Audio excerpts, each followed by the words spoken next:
Hello students, कैसे हो आप। एक नई वीडियो के साथ आपकी मीनू दी आज आपके सामने पार्ट 3 क्लास 12 राजनीतिक विज्ञान के महत्वपूर्ण प्रश्नों के उत्तर लेकर आई है। उम्मीद करती हूँ कि आप मेरा ये वीडियो अंत तक देखेंगे, मेरे चैनल को लाइक और सब्सक्राइब करेंगे और अपने कमेंट्स भी ज़रूर देंगे। आज की मेरी वीडियो चैप्टर 3 से रिलेटेड है, जिसका नाम है चैप्टर 3 का अमेरिकी वर्चस्व। पहला क्वेश्चन है हमारा, ऑपरेशन इंड्यूस फ्रीडम से आप क्या समझते हो।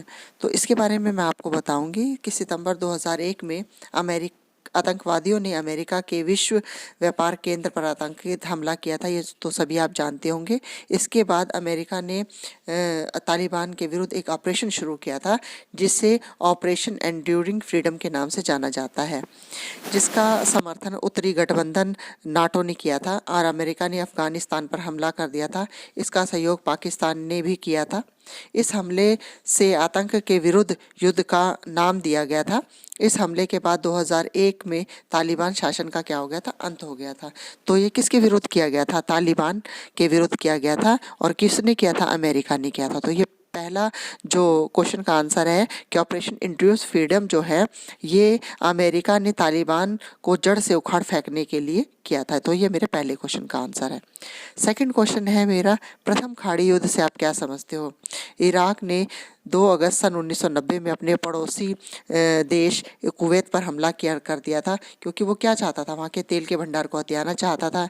यूएनओ की सुरक्षा परिषद ने ये प्रस्ताव पास किया था कि इराक कुवैत से नहीं हटता है तो उसके विरुद्ध कार्रवाई की जाएगी। उसको बहुत समझाया, लेकिन वो पीछे नहीं हटता।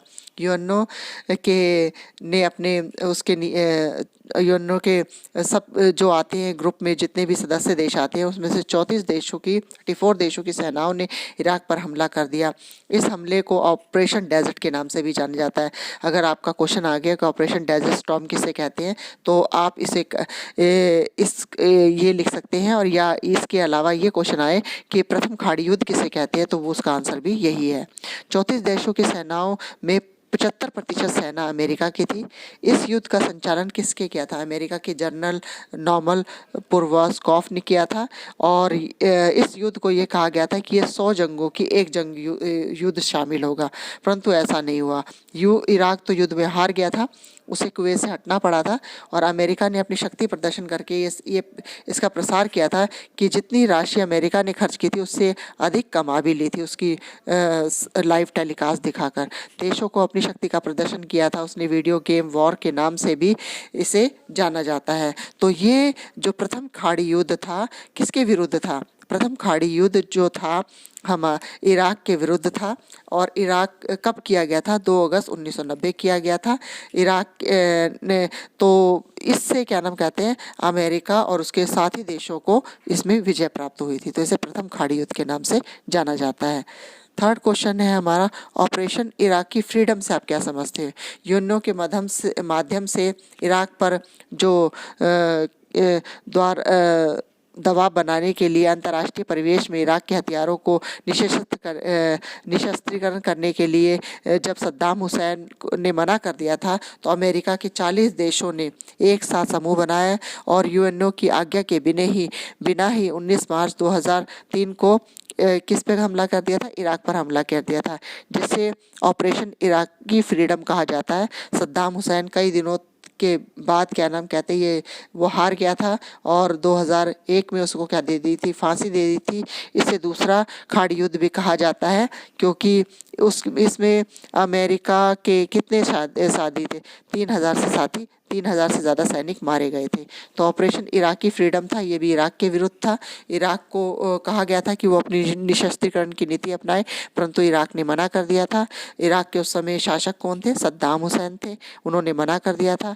पर वो फिर बाद में क्या हुआ था, इराक हार गया था और सद्दाम हुसैन को वहाँ से भागना पड़ा था। तो ठीक है, तो ये था मेरा इस क्वेश्चन का आंसर। अब मेरा नेक्स्ट क्वेश्चन है, अरब विद्रोह के बारे में आप क्या जानते हो।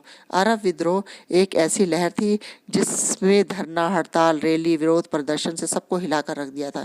इसकी शुरुआत कब हुई थी, इसकी शुरुआत हुई थी ट्यूनीशिया में 18 दिसंबर 2010 को हुई थी। मोहम्मद वाउजिले ने पुलिस के भ्रष्टाचार से दुखी होकर आत्महत्या कर दी थी, जिसके कारण क्या नाम कहते हैं, जब जनरल ने हत्या कर दी तो उसके खिलाफ क्या नाम कहते हैं, सरकार के विरोधी प्रदर्शन शुरू हो गए। सरकार ने इसे दबाने की बहुत ज़्यादा कोशिश करी, करी, लोगों पर गोलियां चलाई, आदेश दिए कि विरोध रुके, ज़्यादा फैले नहीं, लेकिन उसके बावजूद भी ये विद्रोह बहुत फैला, जिसे अरब विद्रोह के नाम से जाना जाता है।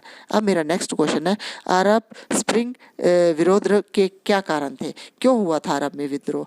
तो गरीबी और बेरोजगारी, यहाँ के लोग गरीबी और बेरोजगारी की इतने ज़्यादा थे, पढ़े लिखे लोगों को क्या नाम नौकरी नहीं मिल रही थी, वो सरकार की आलोचना कर रहे थे, जिसके कारण ये विद्रोह हुआ। इस यहाँ पे भ्रष्टाचार का क्या था, बोलबाला था, शासक बहुत ज़्यादा निरंकुश था, उसके पास बहुत ज़्यादा संपत्ति थी, सरकार में भ्रष्टाचार फैला हुआ था, बार बार अकाल पड़ रहे थे, जिससे अर्थव्यवस्था क्या हो रही थी, खराब हो रही थी। थर्ड है हमारा सिविल सोसाइटी व सेना का सक्रियता। सिविल सोसाइटी ने लोगों के बीच जाकर उन्हें प्रदर्शन के लिए प्रेरित किया, ताकि जनता क्या हो जाए, विद्रोह में शामिल हो जाए और उनके विद्रोह को और ज़्यादा बल मिले। मध्य पूर्व में सत्ताधारी शासन, पूर्व के सभी देशों में दमनकारी शासन, राजनीतिक शक्ति का दुरुपयोग किया गया, ताकि विद्रोह की आवाज़ को क्या जा सके, दबाया जा सके। तो इसके कारण क्या नाम कहते हैं, ये सब कारण थे जिसके कारण अरब यानी अरब में विद्रोह हुआ था। ठीक है, तो इस क्वेश्चन का आंसर था। अब मेरा अगला क्वेश्चन है कि अरब स्प्रिंग यानी अरब विद्रोह के समय भारत के संबंध के बारे में लगो, तो लिखना है हमें। तो इसका आंसर है, उस समय अरब के कौन सा, मिस्र, ट्यूनीशिया, लीबिया, अमन, यमन और सीरिया में राजनीतिक उथल पुथल देखने को मिली, जिससे यहाँ पे जो भारतीय लोग रह रहे थे उन्हें कई ज़्यादा मुसीबतों का सामना करना पड़ा। ऐसे में भारत का लगातार प्रयास रहा कि शांति स्थापित हो जाए। उसने अपने राजदूत भी वहाँ पे भेजे ताकि वहाँ पे शांति स्थापित हो जाए। अरब विद्रोह ने कई देशों के शासकों को सत्ता छोड़ने के लिए मजबूर कर दिया। सोशल मीडिया ने भी महत्वपूर्ण भूमिका निभाई। इस विद्रोह ने पूरी दुनिया का ध्यान इस ओर खींच दिया था, अरब विद्रोह के। तो अरब विद्रोह कब से कब तक हुआ था, 2010 से 2013 तक लोकतांत्रिक हुआ। ये लोकतांत्रिक स्वतंत्र चुनाव हुए और जन आंदोलन की लहर चली। इससे अरब देशों में काफ़ी सुधार हुआ। जब अरब देशों में विद्रोह हुआ तो कब उसमें स्वतंत्र चुनाव हुए, 2010 से 2013 के बीच अरब देशों में काफ़ी से सुधार हुआ। इंटरनेट, सोशल मीडिया के माध्यम से आंदोलनकारियों के प्रदर्शन और विद्रोह को क्या किया, प्रकट किया गया, ताकि वहाँ पे सुधार हो सके। तो ये था मेरा इस क्वेश्चन का आंसर। अब मेरा नेक्स्ट क्वेश्चन है,